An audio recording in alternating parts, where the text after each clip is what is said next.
Welcome everyone, my name is Chef Randy. I work with Jimmy P's Charred. We're going to talk a little bit about Wagyu beef. It's one of the items that we specialize in. Jimmy P's has been around for about 28 years. They have a history in the area as well, and it's really awesome that they carried this and built this business from a father-son corporation into what it is today. Wagyu beef simply means Japanese cow. It's just the way that it's raised. If you have anything that's in front of the word, say Kobe or something like that, that's actually the certain area where it is raised, slaughtered, and everything. Okay, let's go a little bit into the history. Basically in the 1960s, they were able to get, and you're not allowed to get this anymore, but they were able to get the genetics of the Wagyu breed, which goes back for centuries. That's why this is so important, and why Wagyu beef is awesome is because of the history and the lineage and everything.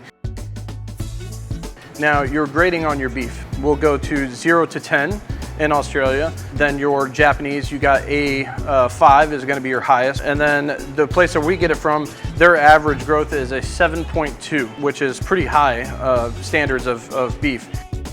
So saying that, like our Japanese beef, like our Wagyu A5 right here, we get documentation with every single one.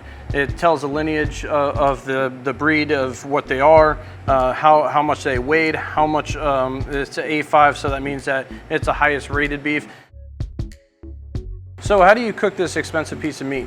I'm gonna go over 2 ways. One is gonna be your traditional style. If you have something with a little bit more marbling, that's when you're picking out your steak. So if I'm wanting something more rare to mid-rare, I'm gonna go with something that doesn't have bigger gristles of the marbling like this right here. It's, you know, if you have something bigger marbling score, like with the ribeye here, because the more marbling you have is the more you have to have heat to melt down that fat into the steak itself. So how would you cook this if you were going to go ahead and cook it at your house? Seasoning wise, 6 inches above, nice coverage on that steak. You want to get nice coverage, and you want to have that height of 6 inches so that it rains down on the steak and you're not getting these things called tiger stripes going across. So you have every bite, you're having that beautiful flavor. How else can you get that flavoring? Sous vide, water bath cooking. Whenever I do that, you just take the steak itself, you're gonna put it in the bag,